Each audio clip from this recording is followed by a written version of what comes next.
കൊല്ലം തേവലക്കരയിലെ സ്കൂളിൽ ഷോക്കേറ്റ് മരിച്ച മിഥുന്റെ സംസ്കാര ചടങ്ങുകൾ ഇന്ന് നടക്കും. മൃതദേഹം രാവിലെ 10 മണിക്ക് സ്കൂളിൽ പൊതുദർശനത്തിന് വയ്ക്കും. ശേഷം 4 മണിയോടെയായിരിക്കും സംസ്കാരം നടക്കുക. മിഥുന്റെ അമ്മ ഇന്ന് രാവിലെയോടെ കൊച്ചി അന്താരാഷ്ട്ര വിമാനത്താവളത്തിലെത്തും. വിവരങ്ങളുമായി ഇപ്പോൾ ആദ്യം ഷീജ, ഒപ്പം തന്നെ രാജ്കുമാർ വിവിധയിടങ്ങളിൽ നിന്ന് ഞങ്ങളുടെ പ്രതിനിധികൾ ചേരുകയാണ്. ആദ്യം ശാസ്താംകോട്ടയിലെ താലൂക്ക് ആശുപത്രിയിൽ നിന്ന് ഷീജ നമ്മളോടൊപ്പം ചേരുകയാണ്. അവിടെയാണ് മിഥുന്റെ മൃതദേഹം സൂക്ഷിച്ചിരിക്കുന്നത്. ഷീജ, ഏറ്റവും സങ്കടം നിറഞ്ഞ ഒരു ദിവസത്തിലാണ് നമ്മൾ നിൽക്കുന്നത്. പ്രകൃതി പോലും ആ സങ്കടത്തിൽ പങ്കുചേരുന്നു. മഴയായി എന്ന് നമുക്ക് വേണമെങ്കിൽ പറയാൻ പറ്റും. ആ രീതിയിൽ ഏറ്റവും വേദന നിറഞ്ഞൊരു സമയത്തിലൂടെയാണ് കടന്നു പോകുന്നത്. എപ്പോഴാണ് മിഥുന്റെ മൃതദേഹം മോർച്ചറിയിൽ നിന്ന് എടുക്കുക?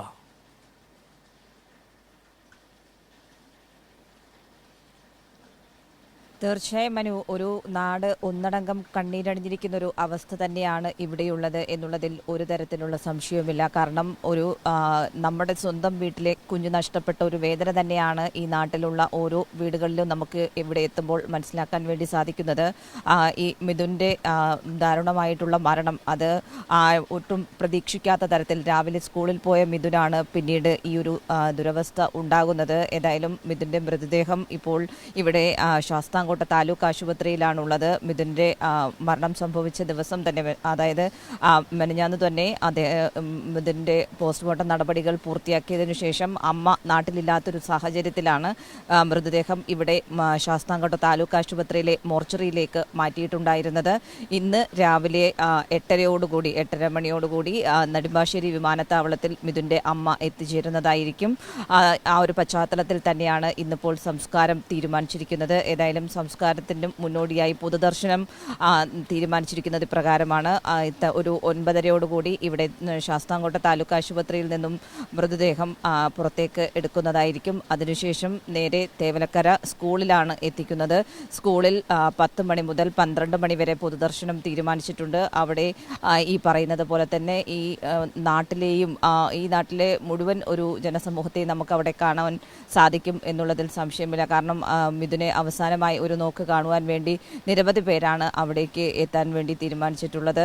ഏതായാലും 10 മണി മുതൽ 12 മണി വരെയാണ് സ്കൂളിലെ പൊതുദർശനം തീരുമാനിച്ചിരിക്കുന്നത്. അതിനുശേഷമാണ് വീട്ടിലേക്ക് കൊണ്ടുപോകുക. വീട്ടിൽ അതിനുശേഷം പൊതുദർശനവും വൈകിട്ട് 5 മണിയോടുകൂടി സംസ്കാരവും തീരുമാനിച്ചിട്ടുണ്ട്.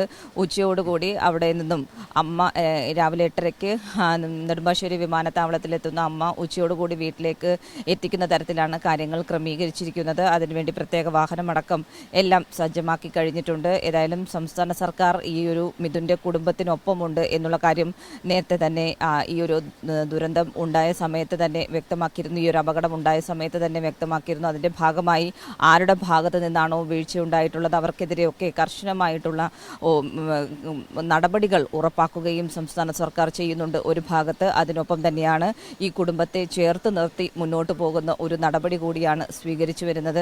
ഏതായാലും ഇവിടെ ഇനിയിപ്പോൾ അല്പസമയം കഴിയുമ്പോൾ മിഥുൻ്റെ വീട്ടുകാരൊക്കെ എത്തിത്തുടങ്ങുന്നതായിരിക്കും. ആശുപത്രിയിലേക്ക് എത്തി അതിനുശേഷമായിരിക്കും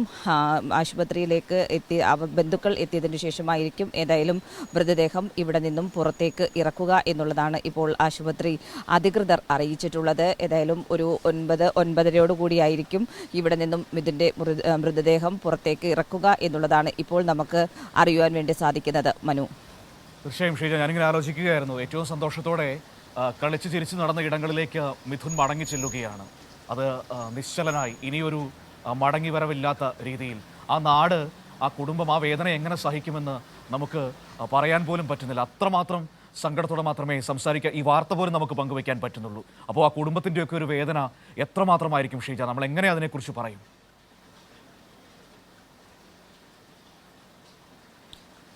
തീർച്ചയായും മനു, അത് നമുക്ക് പറയുവാൻ വേണ്ടി സാധിക്കുകയില്ല എന്ന് തന്നെ പറയേണ്ടിയിരിക്കുന്നു. കാരണം മിഥുനെക്കുറിച്ചുള്ള ഓർമ്മകൾ പങ്കുവച്ചാൽ നമ്മൾ തന്നെ വിതുമ്പിപ്പോകുന്ന ഒരു അവസ്ഥയാണുള്ളത്. അതുകൊണ്ടാണ് ആ വിഷയവുമായി ബന്ധപ്പെട്ട് മിഥുനെക്കുറിച്ച് അത്തരത്തിലുള്ള കൂടുതൽ വിശദാംശങ്ങളിലേക്ക് പോലും ഞാൻ കടക്കാതിരിക്കുന്നത് എന്നുകൂടി ഈ ഒരു ഘട്ടത്തിൽ കൂട്ടിച്ചേർക്കുന്നു. കാരണം അത്രത്തോളം വേദനയാണ്. നമ്മുടെ കുടുംബത്തിലെ ഒരു കുഞ്ഞ് നഷ്ടപ്പെട്ട വേദന എന്ന് പറയുന്നത് അത് അത്രത്തോളം വലിയൊരു വേദന തന്നെയാണ്. അത് തന്നെയാണ് ഈ നാട്ടിൽ നമുക്ക് എത്തുമ്പോൾ ഇവിടെയുള്ള ഓരോ വ്യക്തികൾക്കും പങ്കുവയ്ക്കാനുള്ളതും. അത്തരത്തിൽ തരത്തിലുള്ള അനുഭവങ്ങൾ തന്നെയാണ്. കാരണം ഈ സ്കൂളിലെത്തിയാലും സ്കൂളിലെ പാട്ടും ബഹളവും കളിയും ചിരിയും ഒക്കെയായി അവർ ഓരോരുത്തരും ഇതിനെക്കുറിച്ച് പങ്കുവയ്ക്കുന്ന ഓർമ്മകൾ എന്ന് പറയുന്നത് അത് അത്രത്തോളം വേദന നമുക്കുണ്ടാക്കുന്ന ഒരു വിഷയം കൂടിയാണ്. ഏതായാലും മിഥുൻ ഈ പറയുന്നത് പോലെ തന്നെ രാവിലെ കളിച്ചു ചിരിച്ച് സ്കൂളിലേക്ക് പോയതാണ്. പക്ഷേ ഇത്തരത്തിലൊരു അപകടം ഉണ്ടാകും എന്നുള്ളത് ആരും പ്രതീക്ഷിച്ചിരുന്നില്ല. അപ്രതീക്ഷിതമായി മിഥുൻ്റെ ജീവൻ കവരുന്ന ഒരു അവസ്ഥയിലേക്ക് കാര്യങ്ങൾ എത്തി എന്നുള്ളതാണ്. ഏതായാലും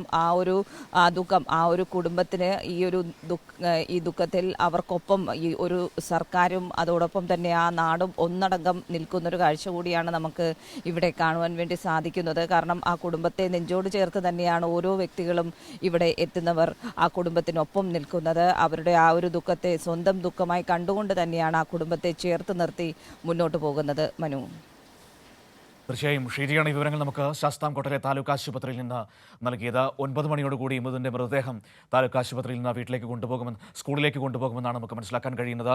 ഏറ്റവും സങ്കടം നിറഞ്ഞ, നമുക്ക് എങ്ങനെ അത് വാർത്തയായിട്ട് നൽകാൻ പോലും നമുക്ക് പറ്റുന്നില്ല. അത്രമാത്രം വേദനയോടെ മാത്രമേ നമുക്ക് സംസാരിക്കാൻ കഴിയുമായിരുന്നുള്ളൂ. നമ്മുടെ എല്ലാവരുടെയും മകനാണ്, കേരളത്തിൻ്റെ മകനാണ് മിഥുൻ എന്ന കാര്യത്തിൽ ഒരു സംശയവും വേണ്ട. ഒരു വലിയ ദുരന്തമായി നമ്മുടെ മുന്നിൽ നിൽക്കുകയാണ്.